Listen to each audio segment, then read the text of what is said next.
Hi hello നമസ്കാരം. അവിനാഷാണ്. നെബുലൻസറിന്റെ പുതിയൊരു വീഡിയോയിലേക്ക് എല്ലാവർക്കും സ്വാഗതം. ഗോപിനാഥ് മുതുകാടിന്റെ ഇഷ്യൂ തീ പിടിച്ച് കത്തി ജ്വലിച്ചുകൊണ്ടിരിക്കുന്ന ഒരു സന്ദർഭമാണ് അല്ലേ? നിങ്ങളെല്ലാവരും കണ്ടിട്ടുണ്ടാവും. സോഷ്യൽ മീഡിയയിൽ നിറഞ്ഞു നിൽക്കുകയാണ് അദ്ദേഹത്തിനെതിരെയുള്ള പരാമർശങ്ങൾ, ആരോപണങ്ങൾ. പക്ഷേ എനിക്കിപ്പോൾ ഇന്നലെ ഞാനൊരു വീഡിയോ അതിനെക്കുറിച്ച് ഇട്ടു. പക്ഷേ ഞാനത് വളരെ ഡീസൻ്റായ രീതിയിൽ, അതായത് വളരെ ശാന്തമായ രീതിയിൽ ഞാനെടുത്തൊരു വീഡിയോ ആയിരുന്നു അത്.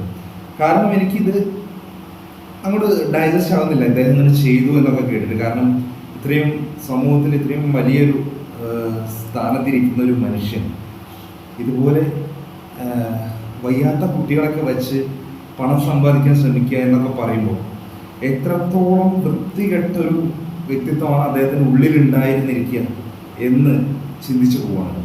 അങ്ങനെയൊക്കെ ഒരു മനുഷ്യനായി തീരാൻ പറ്റുമോ, അല്ലെങ്കിൽ ഇയാളെപ്പോലെ ഒരു മനുഷ്യൻ അങ്ങനെ ആവാൻ പറ്റുമോ എന്നുള്ളതൊക്കെ ചിന്തകൾ ഇങ്ങനെ മനസ്സിൽ കിടന്നിട്ട് വല്ലാണ്ട് കലങ്ങി മറിയാണ്. സോ തുടർന്ന് വീണ്ടും വീണ്ടും സോഷ്യൽ മീഡിയയിൽ വീഡിയോസ് ഇങ്ങനെ വന്നുകൊണ്ടിരിക്കുന്നത്, ഷിഹാബിൻ്റെ വീഡിയോസ് നിരന്തരമായിട്ട് പല പല യൂട്യൂബ് ചാനലുകളിൽ വന്നുകൊണ്ടിരിക്കുകയാണ്. ഇൻ്റർവ്യൂസ് ആയിട്ടും പല തരത്തിൽ ആ ആരോപണങ്ങളിൽ അയാൾ ഉറച്ചു നിൽക്കുകയാണ്.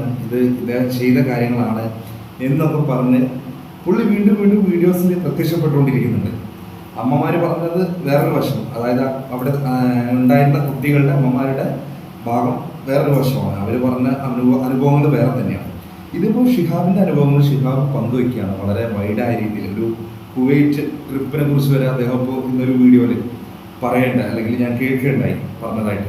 അപ്പോൾ നമുക്ക് അത്തരത്തിലുള്ള കുറച്ച് കാര്യങ്ങൾ പരിശോധിച്ചുകൊണ്ട് എൻ്റേതായിട്ടുള്ള കുറച്ച് ചോദ്യങ്ങൾ, എൻ്റേത് മാത്രമല്ല എന്നെപ്പോലെ ഈ ആരോപണങ്ങളെല്ലാം സോഷ്യൽ മീഡിയ വഴി കേട്ടുകൊണ്ടിരിക്കുന്ന ഓരോ വ്യക്തികൾക്കും ഉണ്ടാകുന്ന സംശയങ്ങളും ചോദ്യങ്ങളുമാണ്.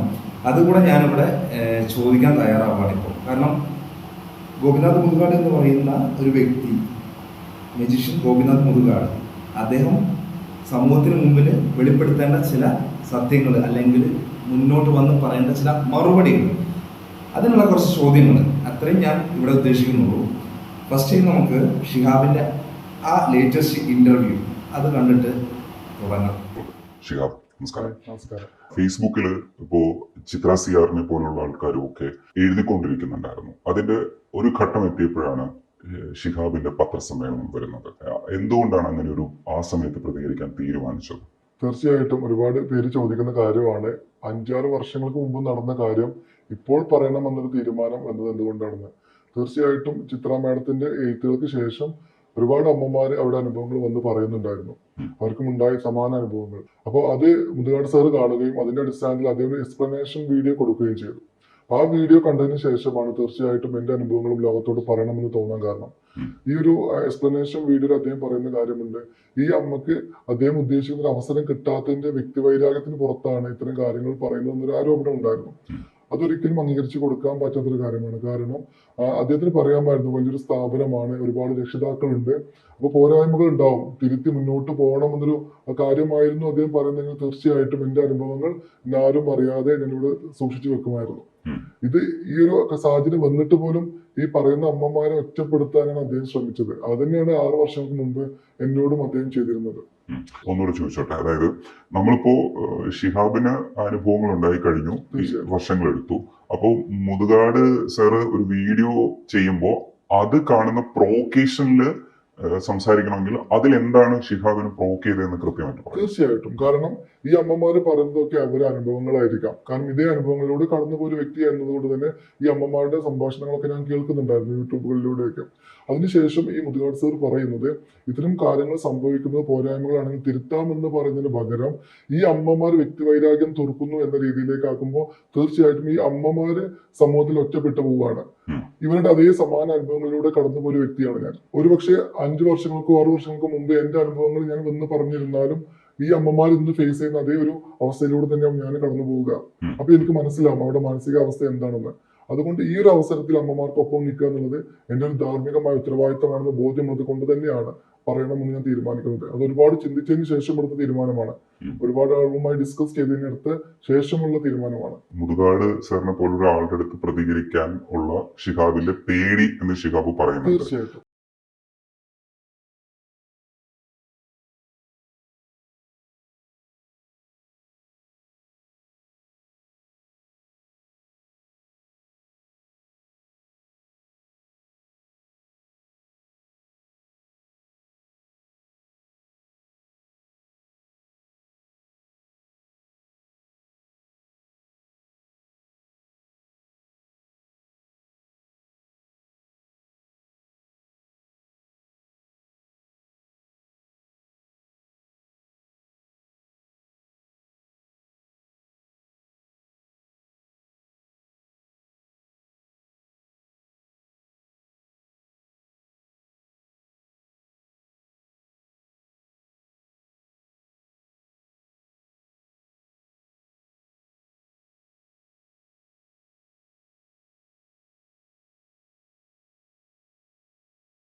ഈ പേടി എന്ന് പറയുമ്പോൾ സാമാന്യേന നമുക്ക് മനസ്സിലാക്കാൻ പറ്റില്ല. കാരണം അതെ. അങ്ങനെ ഒരു ഫേസ് നമ്മൾ കണ്ടിട്ടില്ല.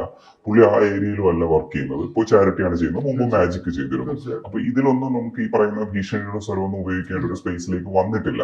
അപ്പൊ അതെങ്ങനെയാണ് മനസ്സിലാക്കി എടുത്തേക്കുന്നത് ഷിഹാബ്? കാരണം ഞാൻ അവിടെ ഉണ്ടാകുന്ന പ്രശ്നങ്ങൾ പറയുന്ന സമയത്ത് അദ്ദേഹം എന്നോട് പറയുന്ന ഒരു കാര്യമുണ്ട്. തനിക്ക് വേണമെങ്കിൽ ഇപ്പോൾ ഇവിടുന്ന് പോകാം, നിങ്ങളെ ആരെയും കണ്ടില്ല, ഞാൻ ഈ ഒരു സ്ഥാപനം നടത്തുന്നത് 100,000 ആളുകൾ കാത്തിരിക്കുന്നുണ്ട്, അവരൊക്കെ എന്റെ കൂടെ നിൽക്കുമെന്ന് പറയുമായിരുന്നു. അതോടൊപ്പം തന്നെ ഈ ഒരു പ്രശ്നങ്ങൾ വഷളാവുന്ന സമയത്ത്, ഒരുപാട് വലിയ രീതിയിൽ പ്രശ്നങ്ങളിലേക്ക് പോകുന്ന സമയത്ത്, അദ്ദേഹം എന്നെ ഓഫീസിലേക്ക് വിളിച്ച് സംസാരിക്കുമ്പോൾ പറയുന്നൊരു കാര്യമുണ്ട്. നിങ്ങൾ 100 പേര് വന്ന് പറഞ്ഞാലും ഒരാൾ വിശ്വസിക്കാൻ പോകുന്നില്ല. പകരം നിന്നെ കുറിച്ച് ഞാനൊരു കാര്യം പറയുകയാണെങ്കിൽ, നിനക്കെതിരെ ഒരു കേസുമായിട്ട് മുന്നോട്ട് പോവുകയാണെങ്കിൽ ഉറപ്പായിട്ടും ആളുകൾ എന്നോടൊപ്പം നിൽക്കും. എന്റെ രണ്ടാമത്തെ മുഖം പുറത്തെടുക്കാൻ നിങ്ങൾ എന്നെ നിർബന്ധിക്കരുത് എന്ന് മുതുകാട് സർ എന്നോട് മുഖത്ത് നോക്കി പറഞ്ഞിട്ടുള്ള ഒരു കാര്യമാണ്. മാത്രമല്ല, നമുക്കറിയാം ഞാനൊരു പരിമിതിയുള്ള ഒരു മനുഷ്യനാണ്. ഞാൻ പറയുന്ന വാക്കുകൾക്ക് ഒരുപാട് പരിമിതികൾ ഉണ്ടാവും. എനിക്ക് മുന്നോട്ട് ശാരീരികമായി അദ്ദേഹത്തെ പ്രതിരോധിക്കുന്നതിന് ഒരുപാട് പരിമിതികൾ ഉണ്ടാവും. പക്ഷെ അതിനേക്കാളും ആളുകളായിരിക്കും അദ്ദേഹത്തെ സ്വീകരിക്കാൻ നിൽക്കുന്നതും അദ്ദേഹത്തിന്റെ ശരികൾക്കൊപ്പം നിൽക്കാൻ, അദ്ദേഹത്തെ ന്യായീകരിക്കാൻ നിൽക്കുന്ന ആളുകളും. അതുകൊണ്ട് ഇപ്പോൾ അമ്മമാരെ ഫേസ് ചെയ്ത് അതേ പേടി തന്നെയാണ് ഞാൻ ഫേസ് ചെയ്തിരുന്നത്. അതിനും അപ്പുറത്തേക്ക് എന്നോട് പല ആളുകളും പറയുന്നൊരു കാര്യം ഉണ്ടായിരുന്നു. അദ്ദേഹത്തെ പോലെ ഒരു വലിയ വ്യക്തിയെ നിങ്ങൾ വിമർശിക്കുന്ന സമയത്ത് നിങ്ങൾക്ക് സമാധാനമായിട്ട് ജീവിക്കാൻ പറ്റുമെന്ന് നിങ്ങൾക്ക് തോന്നുന്നുണ്ടോ? ഞാൻ ഒരു ചെറിയ കാര്യം ചോദിക്കാം. ഈ ഒരു പത്രസമ്മേളനം ഞാൻ എറണാകുളത്ത് വിളിക്കുന്ന സമയത്ത് ആ ഒരു പ്രസ് മീറ്റ് നടക്കുന്ന ഹാളിൽ ഒരു ചെയർ പോലും ഇടാൻ സ്ഥലം ബാക്കിയില്ലാതെ അത്രയും ആളുകൾ ഉണ്ടായിരുന്നു. 12 13 ക്യാമറകൾ ഉണ്ടായിരുന്നു. ഈ മുൻ നിരയിലുള്ള പത്രമാധ്യമങ്ങളൊക്കെ എന്തുകൊണ്ട് ഇത് റിപ്പോർട്ട് ചെയ്യാൻ പേടിക്കുന്നു? മുതുകാട് എന്ന് പറയുന്ന വ്യക്തിക്ക് ഇത്ര നിങ്ങൾ പറയുന്ന പോലെ ഒരു പേടിക്കേണ്ട ഇമേജ് ഇല്ലെങ്കിൽ എന്തുകൊണ്ടാണ് സാമാന്യമായിട്ടുള്ള ഞാൻ പറയുന്ന ഈ ഒരു വാർത്ത സംപ്രേഷണം ചെയ്യാൻ ഷിഹാബ് ഇപ്പോൾ ചോദിച്ച ചോദ്യം വളരെ പ്രസക്തമായ ചോദ്യമാണ്. സമൂഹത്തിൽ ഓരോ വ്യക്തിക്കും ചോദിക്കാനുള്ള ചോദ്യമാണ്. സോഷ്യൽ മീഡിയ ഒഴികെ മുൻനിര മാധ്യമങ്ങൾ എന്തുകൊണ്ട് ഈ ഒരു വാർത്ത പബ്ലിഷ് ചെയ്യുന്നില്ല അല്ലെങ്കിൽ റിപ്പോർട്ട് ചെയ്യുന്നില്ല എന്നുള്ളത് അതെന്തുകൊണ്ടാണ്? ഷിഹാബ് ചോദിക്കുന്നു. പേടിക്കേണ്ട ഒരു മുഖം അദ്ദേഹത്തിനില്ലെങ്കിൽ എന്തുകൊണ്ട് സോഷ്യൽ മീഡിയ ഒഴികെയുള്ള മറ്റ് മുൻനിര മാധ്യമങ്ങൾ ഈ വാർത്ത റിപ്പോർട്ട് ചെയ്യുന്നില്ല? അതെന്തുകൊണ്ടാണ്? അത് എനിക്കടക്കമുള്ള ചോദ്യമാണ്. എനിക്കും ആ സംശയം തോന്നി തുടങ്ങിയിട്ട് കുറച്ച് ദിവസങ്ങളായി സത്യമായിട്ട്. പിന്നെ ഇതിൽ അവതാരകൻ പറയുണ്ടായി അത്തരത്തിലൊരു മുഖം നമ്മൾ കണ്ടിട്ടില്ല. ശരിയാണ്. ഗോപിനാഥ് മുതുകാട് എന്ന് പറയുന്ന വ്യക്തിയെ കൊച്ചുകുട്ടികൾക്ക് പോലും ഇഷ്ടമുള്ള ഒരു മെജിഷ്യനായിട്ട്, അല്ലെങ്കിൽ സാധാരണക്കാർക്കിടയിൽ ഇറങ്ങിച്ചെന്ന് പ്രഭാഷണം നടത്തുന്ന, അല്ലെങ്കിൽ അത്തരത്തിൽ വാക്കുകളെ കൊണ്ട് അമ്മാനമാടുന്ന ഒരു മാന്ത്രികനായിട്ടാണ് നമ്മളെല്ലാവരും കണ്ടിട്ടുള്ളത്. അതുകൊണ്ട് തന്നെയാണ് അദ്ദേഹം ഇത്തരത്തിലൊരു പ്രവൃത്തി ചെയ്തു എന്ന് പറഞ്ഞിട്ട് എനിക്ക് പോലും അത് ഉൾക്കൊള്ളാൻ കുറച്ച് ബുദ്ധിമുട്ട് ഫീൽ ചെയ്യുന്നത്. പക്ഷേ ഇത്തരത്തിലുള്ള ആരോപണങ്ങൾ ഇങ്ങനെ നിരന്തരമായി വന്നുകൊണ്ടിരിക്കുമ്പോൾ അദ്ദേഹം പ്രതികരിക്കാത്തത് എന്തുകൊണ്ട് എന്നുള്ള ചോദ്യം ഞാൻ ഉൾപ്പെടെയുള്ള സമൂഹം ചോദിക്കുന്നുണ്ട്. തുടർന്ന് കാണാം. പ്രധാന മാധ്യമങ്ങളൊക്കെ പേടിക്കുന്നത് എന്തുകൊണ്ടാണെന്നുള്ള ചോദ്യത്തിന് ഉത്തരം കിട്ടുക എന്നുള്ളത് വളരെ ഇമ്പോർട്ടന്റ് ആണ്. അതേ പേടി തന്നെയാണ് ഞാൻ പേടിച്ചിരുന്നത്. ഈ ചാരിറ്റി മേഖലയിൽ പ്രവർത്തിക്കുന്ന മുതുകാടിനെ പോലെ ഒരാളെ അപകീർത്തിപ്പെടുത്തുന്ന ഒരു കാര്യം വരുമ്പോഴത്തേക്ക് അതിന്റെ ഇന്നത്തെ സ്ഥിതി പരിശോധിക്കാൻ വേണ്ടിയിട്ട് സമയമെടുക്കുന്നതായിരിക്കാം നമുക്ക് വിചാരിക്കാം. പക്ഷെ ഞാൻ അത് കൂടാതെ മറ്റൊരു കാര്യം ചോദിക്കുന്നത്, ഇപ്പൊ 2 കാര്യങ്ങളാണ് പ്രധാനമായിട്ട് ഇതിനകത്ത് കോൺസെൻട്രേറ്റ് ചെയ്യുന്നത്. ഒന്നെന്ന് പറയുന്നത് ഈ അമ്മമാരോടും ഈ കുട്ടികളോടും കാണിക്കുന്ന ഒരു സമീപനത്തിലെ വ്യത്യാസം, ക്യാമറയുടെ മുമ്പിലും ക്യാമറയുടെ പിന്നിലും. രണ്ടാമത്തതാണ് നമ്മൾ ഈ കാശുമായി ബന്ധപ്പെട്ട വിഷയങ്ങൾ. ഇപ്പോൾ അഡ്വക്കേറ്റ് ഹരീഷ് വാസുദേവനൊക്കെ ഇടപെടുന്നതിന്റെ കാരണം എന്ന് പറയുന്നത് കാശുമായി ബന്ധപ്പെട്ട് സർക്കാർ ഫണ്ട് വിനിയോഗിക്കുന്നതിൽ ഒരു അഴിമതി ഉണ്ടോ, അങ്ങനെയാണെങ്കിൽ അത് അന്വേഷിക്കേണ്ടതുണ്ടോ എന്ന അർത്ഥത്തിലാണ് പുള്ളിയുടെ വേൾഡ് പോലും ഈ പോസ്റ്റ് വരുന്നത്. അപ്പോൾ ഇതിൽ ഏതാണ് ശരിക്കും ഷിഹാബ് പ്രൂവ്ഡ് ആവുന്നതിന്റെ ഒന്നാമത്തെ കാരണവും ഇല്ലെങ്കിൽ സബ് കാരണങ്ങൾ ഉണ്ടാവും? ഒന്നാമത്തെ കാരണം ഈ അമ്മമാരോടും കുട്ടികളോടുള്ള സമീപനം ഷിഹാബിന്റെ നേരത്തെയുള്ള ഈ അനുഭവം കൂടെ ചേർത്തിട്ടാണ്. തീർച്ചയായിട്ടും ഞാൻ ഇവിടെ ഒരിക്കൽ പോലും അദ്ദേഹം ഇതിലേക്ക് വരുന്ന ഫണ്ടുമായി ബന്ധപ്പെട്ട കാര്യങ്ങളെ കുറിച്ചോ അല്ലെങ്കിൽ അതിൽ എനിക്ക് സംശയമുള്ള കാര്യങ്ങളെ കുറിച്ച് ഞാൻ പ്രകടിപ്പിച്ചിട്ടില്ല. ഞാൻ പ്രകടിപ്പിച്ച ഫണ്ടുമായി ബന്ധപ്പെട്ട് ഞാൻ പറഞ്ഞൊരു കാര്യം എന്ന് പറയുന്നത്, ഗവൺമെന്റ് എന്തുകൊണ്ട് ഈ ഒരു സ്ഥാപനത്തെ ഇത്രമേൽ വലിയ രീതിയിൽ സഹായിക്കാൻ മുന്നോട്ട് വരുന്നു എന്നുള്ളത് സംശയം മാത്രമാണ് പറഞ്ഞത്. എന്റെ പ്രധാന വിഷയം എന്ന് പറയുന്നത്, ഞങ്ങളെ പോലെയുള്ള കുട്ടികളെ സംരക്ഷിക്കുന്നു എന്ന് പറയുന്ന വ്യക്തി ഞങ്ങളോട് കാണിക്കുന്ന മനോഭാവം ശരിയല്ല. രണ്ടാമത്തെ പ്രധാനപ്പെട്ട കാര്യം എന്ന് പറയുന്നത്, ഇതിനെക്കുറിച്ച് ബേസിക് ഐഡിയ പോലും ഇല്ലാതെയാണ് ഈ ഒരു സ്ഥാപനം ഞാനുള്ള സമയത്ത് പോലും പ്രവർത്തിച്ചിരുന്നത്. അന്ന് ഞാനടക്കം 6 ഭിന്നശേഷിയുള്ള കുട്ടികളാണ് അവിടെ ഉണ്ടായിരുന്നത്. അത് എനിക്ക് മാത്രമാണ് ഫിസിക്കൽ ഡിസബിലിറ്റി ഉള്ളതും ബാക്കിയുള്ള കുട്ടികളൊക്കെ മെന്റലി റിട്ടയർഡ് ആയിട്ടുള്ള ഇന്റലക്ച്വൽ ഡിസബിലിറ്റി ഉള്ള കുട്ടികളാണ്. ഈ കുട്ടികൾ ഓട്ടിസം അടക്കമുള്ള കുട്ടികൾ അവിടെ നിൽക്കുന്ന സമയത്ത് അവർക്ക് വേണ്ട ഒരു സ്പെഷ്യൽ എഡ്യൂക്കേറ്റർ പോലും നിയമിക്കാതെയാണ് ഈ സ്ഥാപനം നടന്നുകൊണ്ടിരിക്കുന്നത്. അപ്പോൾ അതിനെക്കുറിച്ച് ബേസിക് ഐഡിയ പോലും ഇല്ലാതെയാണ് നടക്കുന്നത് എനിക്ക് വ്യക്തമായിട്ട് അറിയാമായിരുന്നു. രണ്ടാമത്തെ കാര്യം, സമയത്ത് ഭക്ഷണം കഴിക്കുന്നതിനേക്കാളും പ്രാധാന്യം കൊടുക്കുന്നത് പ്രോഗ്രാമുകൾ നടത്താനായിരുന്നു. അവിടെ സ്പെഷ്യൽ അതിഥി വരുന്ന നേരം ഭക്ഷണം കഴിക്കുന്ന സമയമാണെങ്കിൽ പോലും അദ്ദേഹം പ്രയോറിറ്റി കൊടുക്കുന്നത് ഈ കുട്ടികളെ കൊണ്ട് അതിഥികൾക്ക് മുമ്പിൽ പ്രോഗ്രാം ചെയ്യിപ്പിക്കാനായിരുന്നു. അപ്പോൾ നമുക്ക് മനസ്സിലാവും ഈ കുട്ടികൾ ഭക്ഷണം കഴിക്കാതെ വരുന്ന സമയത്ത് ഉണ്ടാകുന്ന ബുദ്ധിമുട്ടുകൾ അമ്മമാരോടാണ് പറയുന്നത്. അപ്പൊ അമ്മമാർ എന്നോട് പറയും, എന്നെ ബാവ എന്നാണ് അവർ വിളിക്കുക, ബാവ ഇത് സാറോട് പറയണം, കാരണം ഈ കുട്ടികളെ പോലെയല്ല, ബാവക്ക് സംസാരിക്കാൻ കഴിയും. ഞാൻ PG കഴിഞ്ഞതിന് ശേഷമാണ് അവിടെ എത്തുന്നത്. ഞാൻ ഈ കുട്ടികളെക്കാൾ ഒരുപാട് പ്രായമുള്ള ഒരാളായിരുന്നു. അപ്പൊ നിങ്ങളാണിത് പറയാൻ അവകാശമുള്ള ഒരാൾ, നിങ്ങളുടെ ഉത്തരവാദിത്തമാണ് എന്ന രീതിയിൽ അമ്മമാർ നിരന്തരം പറയുന്നത് കൊണ്ടാണ് എനിക്ക് അദ്ദേഹത്തോട് ഇത് പറയേണ്ടി വരുന്നതും മാനേജ്മെന്റിനോട് ഇത് പറയേണ്ടി വരുന്നതും. ഇപ്പോഴും എന്റെ പ്രശ്നം എന്ന് പറയുന്നത്, ഈ ഒരു സ്ഥാപനത്തിൽ കുട്ടികൾ പഠിച്ചത് കൊണ്ട് കുട്ടികൾക്ക് ഉണ്ടാകുന്ന മാറ്റം എന്താണ്? ഇതേ പറഞ്ഞ ഡിഫറെന്റ് ആർട്ട് സെന്റർ എന്ന് പറയുന്ന സ്ഥാപനം ഈ കുട്ടികളുടെ ആർട്ട് ഡെവലപ്പ് ചെയ്ത് കൊണ്ടുവരാനാണെന്നാണ്. അങ്ങനെയാണെങ്കിൽ ഓഡീഷൻ നടത്തിയിട്ടാണ് കുട്ടികൾ ഇതിലേക്ക് സെലക്ട് ചെയ്യുന്നത്. ഓൾറെഡി ചെറിയ രീതിയിൽ കഴിവുകളുള്ള കുട്ടികളെയാണ് അദ്ദേഹം സെലക്ട് ചെയ്യുന്നത്. ചെറിയ രീതിയിൽ നല്ല ഫ്ലവേഴ്സിലടക്കം പെർഫോം ചെയ്തിട്ടുള്ള കുട്ടികളെയാണ് സെലക്ട് ചെയ്യുന്നത്. അപ്പൊ ഈ ഇപ്പൊ കുറച്ച് കാര്യങ്ങൾ ഷിഹാബ് പറഞ്ഞത് നിങ്ങൾ കേട്ടില്ലേ? അതായത് ഇവിടെ ഇത്തരത്തില് ഫിനാൻഷ്യൽ ആയിട്ടുള്ള ഒരു കാര്യത്തെ കുറിച്ചല്ല ഞാൻ ആരോപണം ഉന്നയിക്കുന്നത്, മറിച്ച് അവിടെയുള്ള കുട്ടികളോടുള്ള അദ്ദേഹത്തിന്റെ സമീപനത്തെ കുറിച്ചാണ്. അതായത് ക്യാമറ ഓഫ് ചെയ്ത് കഴിയുമ്പോൾ കുട്ടികളെ വാരിപ്പുണരാനോ സ്നേഹിക്കാനോ അല്ലെങ്കിൽ എടുത്തൊക്കത്ത് വെക്കാനോ ഇയാൾ ശ്രമിക്കുന്നില്ല, അല്ലെങ്കിൽ അങ്ങനെയൊന്നും അയാൾ ആ കുട്ടികളോട് പെരുമാറുന്നില്ല. ക്യാമറ കണ്ണുകൾക്ക് മുമ്പിൽ മാത്രം ഷോ നടക്കുന്ന സമയത്തോ അല്ലെങ്കിൽ ക്യാമറ ആക്റ്റീവായിരിക്കുന്ന സമയത്തോ മാത്രമാണ് അവിടെയുള്ള കുട്ടികളോട് ഇയാൾ മൃദു സമീപനം നടത്തുന്നത് എന്നാണ് ഷിഹാബ് ഇപ്പോൾ പറഞ്ഞിട്ടുള്ള ഒരു കാര്യം. കൂടാതെ ഭക്ഷണം പോലും കഴിക്കാൻ സമ്മതിക്കാതെ, അല്ലെങ്കിൽ ഭക്ഷണം കഴിക്കുന്ന സമയത്ത് ഗസ്റ്റുകൾ വരുവാണെങ്കിൽ, അത് പ്രേക്ഷകർ ഇത് കാണാൻ ആരെങ്കിലും വരുവാണെങ്കിൽ ആ സമയത്ത് പോലും കുട്ടികളെ ഭക്ഷണത്തിൽ നിന്ന് പിന്തിരിപ്പിച്ച്, ഭക്ഷണം കഴിക്കുന്നതിൽ നിന്ന് പിന്തിരിപ്പിച്ച് ഈ പ്രോഗ്രാം അവതരിപ്പിക്കുന്നതിലേക്ക് പ്രൊവോക്ക് ചെയ്യുക അല്ലെങ്കിൽ പ്രഷർ ചെയ്യുകയാണ് അവിടെ ഗോപിനാഥ് മുതുകാട് എന്ന് പറയുന്ന മനുഷ്യൻ ചെയ്തുകൊണ്ടിരുന്നത് എന്ന് വ്യക്തമായി ഷിഹാബ് പല ചാനലുകളിലും പറഞ്ഞു, ഇവിടെയും ഇപ്പം ആവർത്തിച്ച് പറഞ്ഞുകൊണ്ടിരിക്കുകയാണ്. ഇതൊന്നും കേട്ടിട്ട് ഈ പറഞ്ഞ ഗോപിനാഥ് മുതുകാടിന് മറുപടി ഇല്ലേ? ഒരു മറുപടി ഇല്ലേ? ഞാനിങ്ങനെ ചെയ്തിട്ടുണ്ടെന്നോ ഇല്ല എന്നോ ഉള്ള യാതൊരു വിധത്തിലുള്ള റിയാക്ഷനും ഇദ്ദേഹത്തിനില്ലേ എന്നതാണ് എല്ലാവർക്കും ഉള്ള ഒരു സംശയവും ചോദ്യവും. പെർഫോം ചെയ്തിട്ടുള്ള കുട്ടികളെയാണ് സെലക്ട് ചെയ്യുന്നത്. അപ്പൊ ഈ കുട്ടികളുടെ കഴിവ് വളർന്നു വരുന്നത് BRC അടക്കമുള്ള ഈ ഒരു സംഘടന, BRC പോലുള്ള സ്ഥാപനങ്ങളിൽ പ്രവർത്തിക്കുന്ന അധ്യാപകരുടെ പരിശ്രമം കൊണ്ടാണ്, അമ്മമാരുടെ പരിശ്രമം കൊണ്ടാണ്. ഈ പരിശ്രമങ്ങളൊക്കെയാണ് അദ്ദേഹം ഒരു ദിവസം കൊണ്ട് അദ്ദേഹത്തിന്റെ ശ്രമഫലമായി ഉണ്ടായ മാറ്റങ്ങൾ എന്ന രീതിയിൽ ലോകത്തിന് കാണിച്ചു കൊടുക്കുന്നത്.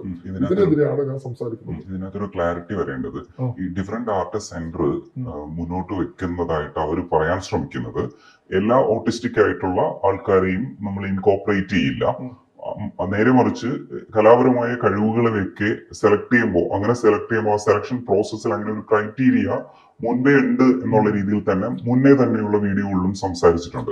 അപ്പൊ അങ്ങനെ ഒരു ക്രൈറ്റീരിയ വെച്ചിട്ടുണ്ടായിരുന്നു. അപ്പം അത് ഒരുപക്ഷെ പലതരത്തിലുള്ള ഉദ്ദേശങ്ങൾ ഉണ്ടാവാം, അതിന് പുറത്തൊക്കെ കാണിക്കാനോ ഒക്കെ ഉണ്ടാവാം. പക്ഷെ ആ ക്രൈറ്റീരിയ സംബന്ധിച്ച് നമുക്ക് രണ്ടാമത് സംസാരിക്കാം. പക്ഷെ ആ ക്രൈറ്റീരിയ അങ്ങനെ വേണോ വേണ്ടതുണ്ടോ അത് നമ്മളിപ്പോ സമൂഹം സംസാരിച്ചുകൊണ്ടിരിക്കുകയാണ്.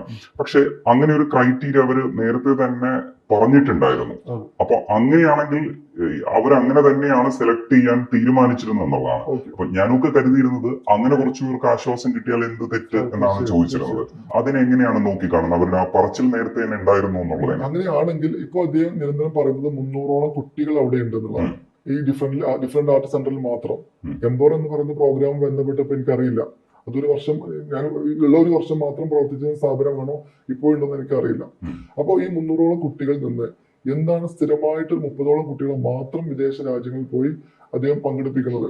ഈ 300 കുട്ടികളിൽ നിന്ന് ബാക്കി കുട്ടികൾക്ക് എന്തുകൊണ്ടാണ് അദ്ദേഹം ഡെവലപ്പ് ചെയ്ത് കൊണ്ടുവന്ന് വിദേശ രാജ്യങ്ങളിൽ കൊണ്ടുപോയി പ്രകടനം നടത്താനുള്ള അവസരങ്ങൾ കൊടുക്കാത്തത് വലിയൊരു ചോദ്യമാണ്. അതാണ് ഈ അമ്മമാരും ചോദിക്കുന്നത്.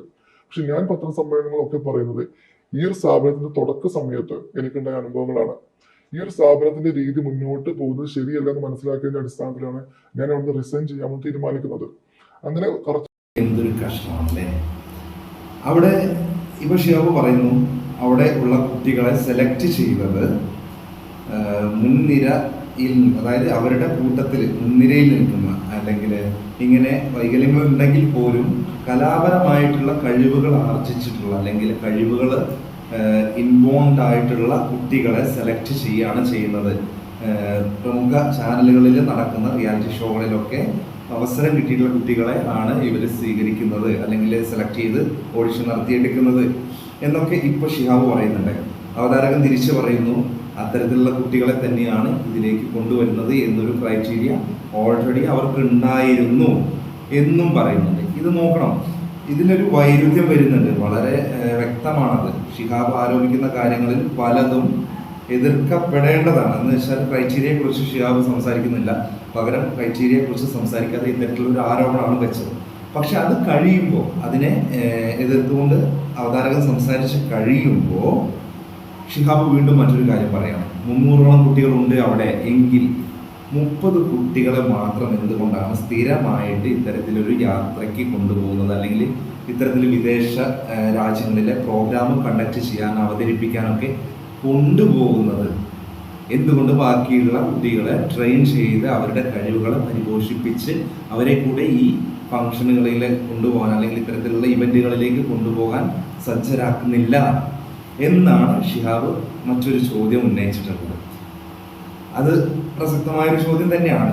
പക്ഷേ അത്തരത്തിൽ അദ്ദേഹം ചെയ്യുന്നുണ്ട്. ഇതിപ്പോൾ പറഞ്ഞു ഷിഹാബ്, ഞാൻ അവിടെ ഉണ്ടായിരുന്നപ്പോൾ ഉള്ള കാര്യങ്ങളെക്കുറിച്ചാണ് ഞാൻ പറയുന്നത് എന്ന് പറഞ്ഞു. തുടർന്ന് ഇപ്പോൾ നിലവിൽ അത്തരത്തിലാണോ ഈ കാര്യങ്ങൾ മുന്നോട്ട് പോകുന്നത് എന്ന് ഷിഹാബിന് വ്യക്തമായിട്ട് അറിയില്ല. പക്ഷെ ഷിഹാബ് പറയുന്നു, അങ്ങനെ പോകുന്നുണ്ടെങ്കിൽ, അത്തരത്തിലാണ് കാര്യങ്ങൾ സ്മൂത്തായിട്ടാണ് മുന്നോട്ട് പോകുന്നുണ്ടെങ്കിൽ എന്തുകൊണ്ട് ഈ അമ്മമാരെ ഇപ്പോൾ ഈ ആരോപണങ്ങൾ ഉന്നയിച്ചുകൊണ്ട് പുറത്തേക്ക് വന്നു, അല്ലെങ്കിൽ പുറം ലോകത്ത് സമൂഹത്തിനിടയിലേക്ക് ഇത്തരത്തിലുള്ള കാര്യങ്ങൾ തുറന്നടിച്ച് സംസാരിച്ചു എന്നൊക്കെ ഷിഹാബ് ആ ഇന്റർവ്യൂവിൽ പറഞ്ഞുകൊണ്ടിരിക്കുന്നുണ്ട്. അപ്പോൾ എനിക്ക് ചോദിക്കാനുള്ളത് ഇത്രയേ ഉള്ളൂ. 5 വർഷത്തിനിടയ്ക്ക്, അതായത് ഷിഹാബ് അവിടെ നിന്ന് പോയതിന് ശേഷം അവിടെ വന്ന മാറ്റങ്ങൾ എന്താണെന്ന് ഷിഹാബിന് വ്യക്തമല്ല. അതറിയാവുന്ന ആളുകളിൽ ചിലരാണ് ഇപ്പോൾ ഈ ആരോപണങ്ങൾ ഉന്നയിച്ചിട്ടുള്ളത്. പക്ഷെ എന്തുകൊണ്ട് ആ സ്ഥാപനത്തിൽ ഇനിയും ബാക്കിയുള്ള അമ്മമാര് ഈ പറഞ്ഞ ന്യൂനപക്ഷത്തെ സപ്പോർട്ട് ചെയ്യുന്നില്ല? കുറഞ്ഞ ആളുകൾ, അതായത് ചെറിയ ഒരു വിഭാഗം മാത്രമാണ് ഇപ്പോൾ ഇദ്ദേഹത്തെയും ഗോപിനാഥ് മുതുകാടിനെയും അദ്ദേഹത്തിന്റെ സ്ഥാപനത്തെയും അവിടെ നടക്കുന്ന കാര്യങ്ങളെയും കുട്ടികൾക്കെതിരെ ഇത്തരത്തിലുള്ള ചൂഷണങ്ങൾ നടക്കുന്നു എന്നൊക്കെ പറഞ്ഞിട്ട് ആഞ്ഞടിച്ചുകൊണ്ടിരിക്കുന്നത്, കത്തിച്ചുകൊണ്ടിരിക്കുന്നത്, സോഷ്യൽ മീഡിയ അങ്ങനെ കത്തിപ്പോഞ്ഞുകൊണ്ടിരിക്കുന്നത്. ഈ ഒരു സന്ദർഭത്തിൽ ബാക്കിയുള്ളവർ എന്തുകൊണ്ട് ഇതിനെ സപ്പോർട്ട് ചെയ്ത് അവരുടെ കൂടെ നിൽക്കുന്നില്ല, ഗോപിനാഥ് മുതുകാടിനെതിരെ സംസാരിക്കുന്നില്ല? പേടിച്ചിട്ടാണെന്ന് ഇനി പറയാൻ പറ്റില്ല. കാരണം പേടി ഇല്ല എന്ന് തെളിയിച്ചു കഴിഞ്ഞു ഷിഹാബ്. ഇപ്പോൾ നിലവിൽ പേടിയില്ലാന്ന് ഷിഹാബ് ഉൾപ്പെടെ എല്ലാവരും തെളിയിച്ചു കഴിഞ്ഞു. കൂടെ സോഷ്യൽ മീഡിയ അടക്കമുള്ള എല്ലാവരും കൂടെ നിൽക്കുന്നുണ്ട്. ഇത്തരത്തിലൊരു സംഭവം വന്നപ്പോൾ ഗോപിനാഥ് മുതുകാടിനെതിരായിട്ട് നിൽക്കുന്നുണ്ട്. അങ്ങനെ ഒരു സാഹചര്യത്തിൽ ബാക്കിയുള്ള അമ്മമാർ കൂടി അത് അനുഭവിച്ചവരാണെങ്കിൽ പുറത്ത് വരേണ്ടതാണ്. പുറത്ത് വന്ന് സമൂഹത്തിനോട് എല്ലാവരും ഇത് തുറന്നടിച്ച് സംസാരിക്കേണ്ടതാണ്. പിന്നെ ഷിഹാബ് പറയണ്ടായി, സർക്കാരിൽ നിന്ന് എന്തുകൊണ്ട് ഇത്രയും വലിയൊരു ഹ്യൂജ് എമൗണ്ട് ഈ ഒരു സംരംഭത്തിലേക്ക് വന്നുകൊണ്ടിരിക്കുന്നു, ഇദ്ദേഹത്തിന്റെ സ്ഥാപനത്തിലേക്ക് വന്നുകൊണ്ടിരിക്കുന്നു? അതൊന്നും നമുക്ക് സംസാരിക്കേണ്ട അല്ലെങ്കിൽ സംസാരിക്കാൻ കഴിയുന്ന വിഷയങ്ങളല്ല. അതിനൊക്കെ പിന്നിൽ വലിയ വലിയ കാര്യങ്ങളുണ്ടാകും. നമുക്ക് ചെറിയ അറിവ് വെച്ചിട്ട് അതിനെക്കുറിച്ച് സംസാരിക്കുന്നത് ഈ മുറിവൈദ്യന് ആളെ കൊല്ലു എന്ന് പറഞ്ഞതുപോലെ ഞാൻ അറിയാത്ത കാര്യങ്ങളെക്കുറിച്ച് വാചാരണമാകുന്നതിൽ അർത്ഥമില്ല. പക്ഷേ ഇപ്പോൾ നമുക്ക് പ്രസന്റ്ലി കൺമുമ്പിൽ കാണുന്ന കാര്യങ്ങളെക്കുറിച്ച് മാത്രമേ സംസാരിക്കാൻ പറ്റുള്ളൂ. ഇത്തരത്തിൽ ഇപ്പോൾ ഇവർ മുന്നോട്ട് വന്ന് പറയുന്ന കാര്യങ്ങൾ നമുക്ക് പാടെ നിഷേധിക്കാനും പറ്റുന്നില്ല. പക്ഷെ മറ്റൊരു വശം കേൾക്കാതെ സത്യം എന്താണെന്ന് വ്യക്തമായി നമുക്ക് മനസ്സിലാക്കാനും പറ്റുന്നില്ല. അപ്പോൾ ഞാൻ ചോദിക്കുന്നതിൽ ഇത്രയേ ഉള്ളൂ. ഇതിൽ വരുന്ന വൈരുദ്ധ്യം എങ്ങനെയാണ്? ഷിഹാബ് ഉൾപ്പെടെയുള്ള ന്യൂനപക്ഷം എന്ന് പറഞ്ഞാൽ അവിടെയുള്ള 300ഓളം കുട്ടികളുടെ പേരൻസ് ഉണ്ടായിരിക്കും. ഈ 300ഓളം കുട്ടികളുടെ പേരൻസിൽ ന്യൂനപക്ഷം മാത്രം അയാൾക്ക് എതിരായി സംസാരിക്കുന്നു, കൂടെ ഷിഹാബ് ചേരുന്നു, മറ്റു ചിലർ ചേരുന്നു. ബാക്കിയുള്ളവർ എന്തുകൊണ്ട് മിണ്ടുന്നില്ല, അല്ലെങ്കിൽ ബാക്കിയുള്ളവർ സപ്പോർട്ട് ചെയ്തുകൊണ്ട് സംസാരിക്കുന്നില്ല എന്നാണ് എനിക്ക് തോന്നുന്നത്. സപ്പോർട്ട് ചെയ്തോ അല്ലെങ്കിൽ അദ്ദേഹത്തെ എതിർത്തോ സംസാരിച്ച് എല്ലാവരും മുന്നോട്ട് വരട്ടെ. ഏറ്റവും പ്രധാനപ്പെട്ട ഒരു കാര്യം, ഗോപിനാഥ് മുതുകാട് എന്ന് പറയുന്ന വ്യക്തി എന്തുകൊണ്ട് ഇതിനോട് പ്രതികരിക്കുന്നില്ല? ഇപ്പോഴും അതാണ് ചോദ്യം. എന്തുകൊണ്ട് അയാൾ അതിനോട് പ്രതികരിക്കുന്നില്ല? താൻ തെറ്റ് ചെയ്തിട്ടില്ലെങ്കിൽ താൻ അതിനോട് പ്രതികരിക്കണം എന്ന് അദ്ദേഹത്തിന് തോന്നേണ്ടതാണ്. തീർച്ചയായും ഗോപിനാഥ് മുതുകാട് ഇതിനോട് പ്രതികരിക്കണം. തീർച്ചയായും വെളിച്ചത്ത് വരണം ഇതിന്റെ സത്യാവസ്ഥ എന്നുള്ളതാണ് ഏറ്റവും വലിയൊരു കാര്യം. ഞാൻ നേരത്തെ പറഞ്ഞ പോലെ ഇതിന് സമഗ്രമായൊരു അന്വേഷണം വേണം. ഈ ഒരു സ്ഥാപനത്തെ കുറിച്ചല്ല, കേരളത്തിൽ അങ്ങോളം ഇങ്ങോളമുള്ള ഇത്തരത്തിൽ പ്രവർത്തിച്ചു വരുന്ന സ്ഥാപനങ്ങളെ എല്ലാം എന്താ പറയുക, ഒരുമിച്ച് ഒരു റെയ്ഡോ അല്ലെങ്കിൽ സെർച്ചോ അല്ലെങ്കിൽ എന്ത് തരത്തിലുള്ള അന്വേഷണമാണ് അതിന് എതിരെ കൊണ്ടുവരാൻ പറ്റുക, അത് കൊണ്ടുവരിക. സമൂഹത്തിൻ്റെ ശ്രദ്ധയിലേക്ക് ഈ സോഷ്യൽ മീഡിയ മാത്രം പോരാ, മുൻനിര മാധ്യമങ്ങൾ ഇത് റിപ്പോർട്ട് ചെയ്യുക, ഇതിൻ്റെ സത്യാവസ്ഥ പുറത്തു കൊണ്ടുവരിക. അവതാരകൻ പറഞ്ഞതിനൊരു പരിധിവരെ ശരിയുണ്ട്. അദ്ദേഹം പറയുണ്ടായി, ഇത്തരത്തിൽ റെപ്യൂട്ടഡ് ആയിട്ടുള്ള ഒരു പേഴ്സണെ സത്യാവസ്ഥ, അതായത് നിജസ്ഥിതി അറിയാതെ ചിത്രവധം ചെയ്യാൻ പറ്റില്ല, അല്ലെങ്കിൽ ഇത്തരം കാര്യങ്ങൾ റിപ്പോർട്ട് ചെയ്യേണ്ട, അതിൻ്റെ സത്യാവസ്ഥ അറിയട്ടെ എന്ന് കരുതി അവർ മാറി നിൽക്കായിരിക്കും എന്ന്. പക്ഷെ ഇത്രയും ദിവസമായിട്ട് ഇതിൻ്റെ സത്യാവസ്ഥ അന്വേഷിക്കാൻ അവർ തയ്യാറായിട്ടില്ല എന്ന് പറയുമ്പോൾ അതും ഒരു ചോദ്യചിഹ്നം ഉണ്ടാക്കുന്നുണ്ട്. ഞാൻ പറയാണ്, അയാൾ ചെയ്തത് തെറ്റാണെങ്കിൽ, അയാൾ പറഞ്ഞ ഒരു കാര്യം, അതായത് ഒരു കൊച്ചിനെ പറയണ്ടായി എന്ന് പറഞ്ഞു, കൊച്ചിൻ്റെ അച്ഛനോട്, എനിക്ക് ഇത്തരത്തിലൊരു കുട്ടിയില്ല, നിങ്ങളെ പോലെ അസുഖം ബാധിച്ച ഒരു കുട്ടീനെ പോലെ എനിക്കൊരു കുട്ടിയോ ഒരു മകനും ഇല്ല, എന്നിട്ട് ഞാനിത് നടത്തുന്നുണ്ട്, എൻ്റെ ഔദാര്യമാണ് അവർക്ക് കൊടുക്കുന്ന ബിസ്ക്കറ്റ് പോലും എന്നൊക്കെ പറഞ്ഞിട്ടുണ്ട് ആരോപിച്ചത്. അതൊക്കെ പറഞ്ഞിട്ടുണ്ടെങ്കിൽ അയാൾക്കുള്ളിലെ മൃഗത്തെ വലിച്ചു കീറി പുറത്ത് കൊണ്ടുവരേണ്ടത് നമ്മുടെ എല്ലാവരുടെയും ആവശ്യമാണ്. സത്യാവസ്ഥ പുറത്ത് വേണം. അതല്ല, അദ്ദേഹം തെറ്റ് ചെയ്തിട്ടില്ലെങ്കിൽ അത് അദ്ദേഹം തന്നെ വെളിപ്പെടുത്തേണ്ടതാണ് സമൂഹത്തിൽ. കാരണം അയാളുടെ ഉത്തരവാദിത്തമാണ് അയാൾ തെറ്റുകാരനല്ല എന്ന് പ്രൂവ് ചെയ്യേണ്ടത്. എത്രയും പെട്ടെന്ന് ഇതിൻ്റെ സത്യാവസ്ഥ വെളിച്ചത്ത് വരട്ടെ. എന്തായാലും അതുവരെ ഇയാളിത് സത്യം തെളിയിച്ച് അയാൾ കുറ്റവിമുക്തനാണ് അല്ലെങ്കിൽ അയാൾ തെറ്റ് ചെയ്തിട്ടില്ല എന്ന് തെളിയിക്കുന്നത് വരെ ഞാൻ ഷിഹാബിനെയും മറ്റ് അമ്മമാരെയും ഒക്കെ സപ്പോർട്ട് ചെയ്ത് അവരോടൊപ്പം നിൽക്കുകയാണ്. കാരണം അദ്ദേഹത്തിൻ്റെ ഭാഗത്തുനിന്ന് യാതൊരുവിധ പ്രതികരണവും ഇല്ലാത്ത പക്ഷം മറ്റ് ഈ പറഞ്ഞ വ്യക്തികളുടെ ആരോപണങ്ങളെല്ലാം ശരിവെക്കാം എന്നതിനാണ് ഞാനും ഇപ്പോൾ വിശ്വസിക്കുന്നത്. കാരണം ഇന്നലെ വരെ എനിക്ക് അങ്ങനെ ഒരു വിശ്വാസമില്ലായിരുന്നു. ഇയാൾ എന്തുകൊണ്ട് പുറത്ത് വരുന്നില്ല എന്ന് ഞാൻ ചിന്തിച്ചു. പലരുമായിട്ട് ഞാൻ ഇതിനെക്കുറിച്ച് ഡിസ്കസ് ചെയ്തു. ഓഫീസിലടക്കം പുറത്തിറങ്ങി ഞാൻ പലരോടും ഇതിനെക്കുറിച്ച് ചോദിച്ച സമയത്ത് അവരുടെയൊക്കെ ഭാഗത്തു നിന്ന് വന്ന മറുപടിയൊക്കെ വെച്ചിട്ടാണ് ഞാനിപ്പോൾ ഇങ്ങനെ ഒരു കൺക്ലൂഷനിൽ വ്യക്തിപരമായിട്ടും എത്തുന്നത്. അദ്ദേഹത്തിൻ്റെ ഭാഗത്ത് തെറ്റില്ല എന്ന് അദ്ദേഹം തന്നെ നേരിട്ട് വന്ന് തെളിയിക്കണം. അതല്ലെങ്കിൽ ഒരു അന്വേഷണ ഉത്തരവിൻ്റെ അടിസ്ഥാനത്തിൽ അന്വേഷണ ഉദ്യോഗസ്ഥർ അത് തെളിയിക്കണം. അതുവരേക്കും ഈ ആരോപണങ്ങൾ അത് അദ്ദേഹത്തിന് ഭൂഷണമാണ്. മനസ്സിലായില്ലേ? അത്രയും ആരോപണങ്ങൾ മുഴുവൻ അയാൾക്ക് അനുയോജ്യമാണ് എന്ന് ഞാൻ വിശ്വസിക്കുന്നു. ഈ വീഡിയോ ഞാനിവിടെ വൈൻഡപ്പ് ചെയ്യുകയാണ്. കൂടുതൽ വിവരങ്ങൾ വരും ദിവസങ്ങളിൽ അപ്ഡേഷൻ വരട്ടെ, കാര്യങ്ങൾ പുറത്തു വരട്ടെ. നേരത്തെ ഞാൻ പറഞ്ഞ പോലെ കേരളത്തിൽ അങ്ങോളം ഇങ്ങോളമുള്ള ഇത്തരത്തിലുള്ള സ്ഥാപനങ്ങളിൽ നടക്കുന്നത് എന്ത് എന്ന് സുതാര്യമായ രീതിയിൽ ജനങ്ങളിലേക്ക് എത്തട്ടെ. എല്ലാവർക്കും നന്ദി.